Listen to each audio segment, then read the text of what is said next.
Donc, bonjour à tous. Bienvenue à cette deuxième capsule Peda Yoga avec la fondatrice, auteure de la collection Peda Yoga, Madame France Hutchison. Moi, je suis Sarah Thériault, cofondatrice de Casa Yoga, partenaire officiel de Peda Yoga Inc., ici au Nouveau-Brunswick. Aujourd'hui, on va parler de la mission de Peda Yoga envers la famille, envers la communauté. Alors, sur ce, je pose ma première question à Madame Hutchison. Comment Peda Yoga peut faire une différence au niveau de la famille à la maison? En fait, Peda Yoga, on s'est beaucoup concentré dans le milieu scolaire, hein, amener le yoga dans les écoles. Donc, les enfants revenaient avec le mot yoga à la maison et les parents se posaient souvent la question, mais pourquoi tu fais du yoga à l'école? Puis qu'est-ce que tu as appris? Puis comment est-ce que ça peut être fait à la maison? Donc, dans les premières années, on s'est beaucoup concentré à former les équipes d'enseignants, d'intervenants, éducateurs spécialisés, éducateurs de la petite enfance aussi. Mais maintenant, on veut vraiment aider les familles à avoir des milieux de vie un petit peu plus équilibrés, harmonieux, zen. Parce je pense qu'on s'est rendu compte que, en tout cas, moi, je suis maman, toi aussi, Sarah, t'es maman. Ouais. Étant parent d'un enfant qui a beaucoup d'anxiété, parfois on a besoin de trucs pour que nos milieux de vie soient plus équilibrés, pour qu'on ait des milieux de vie moins rapides, puis surtout qu'on ait des petits trucs simples qu'on peut faire à la maison. Donc, ces ateliers-là, maintenant, ce qui est nouveau dans Peda Yoga et l'évolution a été vraiment de la formation des maîtres ou des éducateurs vers maintenant la formation de parents, mais aussi de faire vivre l'expérience des parents en atelier Peda Yoga avec des gens qui ont une certification Peda Yoga. Puis peut-être ce que je peux parler aussi, Sarah, c'est la grande différence entre les ateliers yoga de d'autres philosophies, d'autres écoles de pensée qui sont extraordinaires aussi. Je pense vivre le yoga dans une salle, c'est extraordinaire. Le Peda Yoga, je pense que ce qu'on essaie le plus possible d'amener, c'est des trucs et des conseils éducationnels. C'est de dire aux parents, quand tu fais l'arbre avec ton enfant, qu'est-ce que tu peux dire comme message? Quel message peux-tu renforcer pour que ton enfant développe son estime de soi, qu'il soit mieux dans son cœur, sa tête, son corps? Quel exercice de visualisation tu peux amener pour, au lieu de discipliner, ben, lui faire vivre une visualisation, raconter une petite histoire qui va venir éduquer notre enfant. Donc, plutôt que de passer par la discipline, on va aller vers des techniques qui vont être transmises par nos spécialistes, nos formateurs, nos animateurs, qui vont retransférer ces trucs et conseils-là aux familles, aux parents.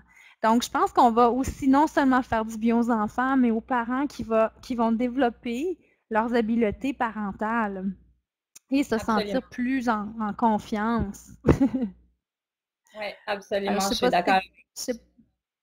Alors, je sais pas si c'est comme moi, mais des fois, je me suis posé la question, est-ce que je suis souvent sur la bonne route? Est-ce que j'ai bien fait avec mon enfant? Est-ce qu'il y a d'autres trucs que plutôt le chicaner puis l'envoyer dans sa chambre pour qu'il réfléchisse seul? Est-ce qu'il y a d'autres choses que je peux faire pour l'aider? Puis ces ateliers-là vont vraiment outiller les parents à avoir d'autres techniques éducationnelles. Je suis certaine que c'est un besoin au niveau de tous les parents. Étant moi-même propriétaire d'un service de garde en milieu familial, il y a beaucoup toujours l'aspect de suivi avec les parents, comment accueillir les parents en plus que les enfants.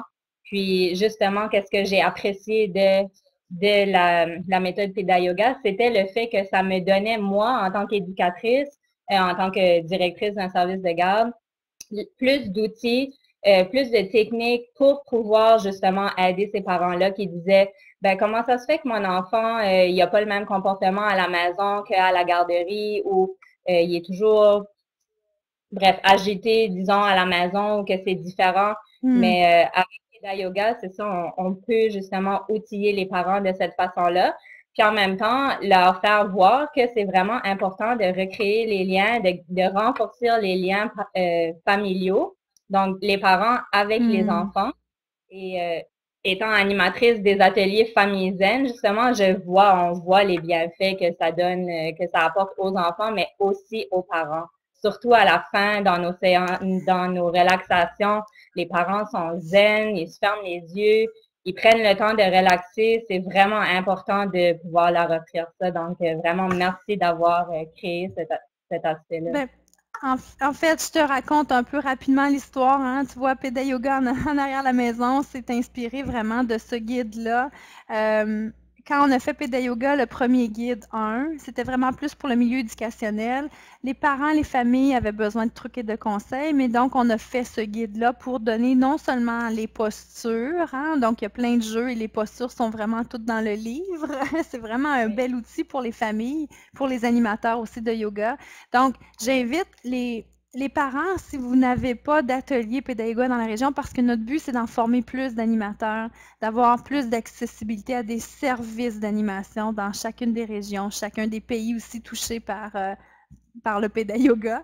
Mais si ce n'est pas disponible, il y a toujours le guide qui est une option aussi. Le parent peut très bien lire des trucs et des conseils dans le guide, faire les activités du DVD avec son enfant, puis découper ses cartes, faire une petite séance de yoga, puis en même temps voir des capsules comme aujourd'hui où on donne des conseils additionnels. Donc, petit premier conseil avec vos enfants, peut-être, là, si je pouvais donner un conseil, c'est de trouver le moment dans la journée où vous pouvez prendre un 5 minutes, sans compliquer votre horaire, un 5 minutes où vous ne faites rien. Absolument rien. Vous allez vous installer dans le salon avec un coussin, un tapis de yoga et vous faites rien. Vous modélisez en fin de compte le comportement de détente et de relaxation. Puis je vous dis, vos enfants au début vont faire comme, mon Dieu, qu'est-ce qui se passe avec maman? Elle s'installe sur son tapis de yoga, sur son coussin, elle parle plus, puis elle respire. Qu'est-ce que c'est que ça? Ça crée un inconfort au début, mais à un moment donné, ça devient une belle routine de 5 minutes où on peut faire ensuite des postures. Donc, prenez votre 5 minutes par jour. Tout à fait, tout à fait. On voit beaucoup aussi de recherches, de blogs, de conversations dans les médias sociaux qui parlent de les enfants qui savent plus justement ne rien faire, qu'on les garde toujours tellement occupés, go, go, go, qu'à la fin, quand ils n'ont rien de planifié, ils savent plus s'occuper d'eux-mêmes. Fait Oui, que puis merci beaucoup pour... vous avez même à juste voir votre cellulaire, quand votre cellulaire n'est pas à côté de vous, puis que vous l'avez perdu, quelle est votre réaction? Si votre réaction, c'est d'avoir de l'anxiété ou de le chercher au point d'arrêter tout ce qui se passe dans votre vie, là, parce que vous avez perdu votre cellulaire, il est temps de trouver le moment pour arrêter votre petit hamster dans votre tête, de penser, de planifier, de regarder continuellement la technologie. Je pense que c'est important de vous sensibiliser aussi à l'impact pour nous comme adultes, comme parents. Donc, vous êtes et nous sommes les modèles de nos enfants. Ce petit 5 minutes-là, je pense que va enseigner beaucoup, beaucoup de choses à vos enfants. C'est super. On s'arrête là pour aujourd'hui, Madame Hutchison. Le temps passe vite quand on a du plaisir. Ça fait que pour la communauté, encore une fois, on espère que cette mini capsule vous a plu. Puis on se reprend avec une prochaine question, une prochaine idée pour la semaine prochaine. Merci beaucoup. Merci. Merci, Sarah. De rien.